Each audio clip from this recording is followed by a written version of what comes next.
Hello,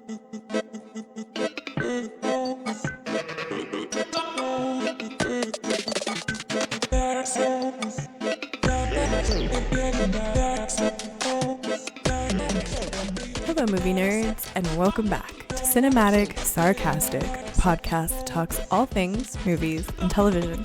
I'm Natalie, and I'm your host. On today's episode, you guys, I did it. I finally went and saw Guardians of the Galaxy Volume 3. I know it's been like 6 years at this point. I don't know if reviewing it is really necessary. This is going to be a spoiler review. I feel like it's been out long enough that anybody who really wanted to see it has probably already seen it. And the people that are kind of on the fence are either going to see it pretty soon or, you know, maybe they're waiting for it to come out on digital streaming. So if you are waiting for it, just know this is going to be a spoiler review. So we'll be talking about some stuff in there that will ruin things, I feel like, in the movie if you haven't seen it.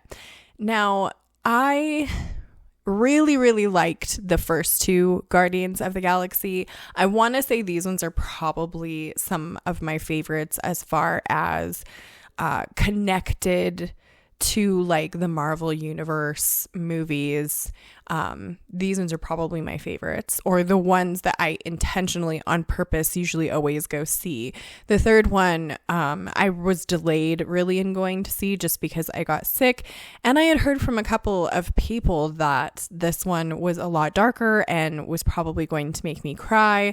So, you know, I didn't want to go like, for one, spreading my germs to an entire movie theater of people, but for two, I didn't want to be like congested and trying to breathe while snot bubble crying. But I will have to say, the one thing that kind of, I guess it shouldn't have surprised me, but it did, was going to watch Guardians of the Galaxy in the theaters. It was the first since the pandemic, the first film that I have gone to see that was like a packed house. The theater was full. I couldn't find any showings that didn't like completely fill up. I had to actually wait until Sunday to watch it when my intention was to watch it this past Saturday, but like all of the showings were completely full. And this is like 2 or 3 weeks after the initial drop of it, if not longer than that. So that was pretty surprising to me. It shouldn't have been, because I feel like Guardians of the Galaxy is one that people generally, you know, like really enjoy. I certainly do. But I have to say, I know this one's getting like pretty glowing reviews. I think it is a really good like ending to the franchise. I don't believe that they plan to continue forward. I think Chris Pratt has said, you know, he would be willing to come back as Star-Lord, but after the ending of this film, I'm not sure why that would be necessary. Like, I feel like it wrapped up things pretty nicely, not in like a happy way. Like, they did leave it open-ended where I feel like you could come back and do another one if you desperately wanted to, but I feel like probably doing a Guardians of the Galaxy Volume 4 would be overkill, and that would be just, they're just looking for a cash grab at that point, because I'm not sure it would be necessary. I don't know. But this one, I will have to say, like, even though I think that it was a really fit ending to everything, this one was not my favorite. I feel like if it wasn't for, I mean, obviously the entire story of it really centered around the character that ended up actually making Rocket, you know, who he is, and you get to see a lot of his backstory, which was basically just him being tortured. And I don't know, because I feel like even though I understand what happened to Rocket was brutal and really, you know, just nasty to have to sit and watch, the other animals that were with him, Floor and, gosh, I can't remember all of their names. Floor is the only one that I can remember because it was a cute little bunny with like a weird metal mouth contraption. But I liked her. She seemed like the sweetest. But they seemed more ripped apart, or like more gross, you know, like the otter, I think she was an otter, had like both of her hands ripped off and like replaced with like metal arms and stuff. And I feel like that's way worse in the long run. And like the walrus, Teef, his name was Teefs,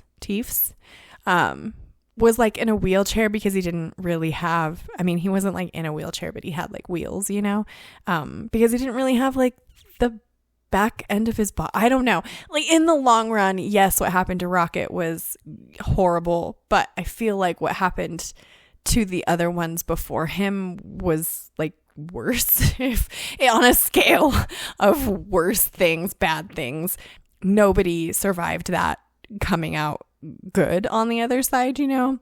So even though that whole story was horrible, it kind of opened you up to kind of why Rocket is who Rocket is. But outside of that story, like I wasn't particularly that interested in the guy that actually did the experiments or him as a villain. And I wasn't particularly super excited. Like it was interesting to see Adam Warlock in this one, but I don't think, I think everyone has said this, I don't think they utilized him enough in the film, and you didn't really get to see him do anything that spectacular. Mostly he was just a crybaby, and I feel like that didn't do his character like that much justice. But I don't know that he was meant to. Like, I don't know. I feel like maybe I would have preferred this movie to not introduce Adam Warlock, or maybe we needed to have introduced him earlier in like the Marvel franchise, like in an earlier film. That way they could have done more things with him in Guardians of the Galaxy that wouldn't just be him kind of like crying all the time. I don't know. That's just my opinion, because he obviously has some pretty intense powers. I think he would have made an incredible like actual villain, as opposed to sort of villain to good guy path that he very quickly went through in this movie, that didn't really show off kind of who he is as a character. But I really liked like Kraglin's character, who got left behind with that arrow that moves around when it whistles. Like his storyline I really enjoyed. And I liked that they didn't go back to the Quill and Gamora kind of love story. Like they set it up so that potentially they could go down that path again, you know, if there were later movies further down the road. But I liked that they didn't just fundamentally change who she was as a character and like make her Gamora again. Even though she obviously is always Gamora, but I mean like the nicer Guardians of the Galaxy Gamora, as opposed to the Raider Gamora that is in Volume 3. But I don't know, like overall I enjoyed it. Like I really liked it. I like that the trilogy is now kind of over, but I think I went into it because of the fact that I went into it like delayed, and everyone had already seen it, and I had kind of already heard some things about it, and that Rocket's story was going to be super intense. It almost was less intense watching it because I kind of knew that it was going to be bad. So it didn't end up hitting me as badly as I think it would have if spoilers and stuff hadn't hit the internet before I got to go see it. Overall, I think it was really fantastic. I liked kind of what they did with it, but I don't know, again, that this one is my favorite because it is quite dark.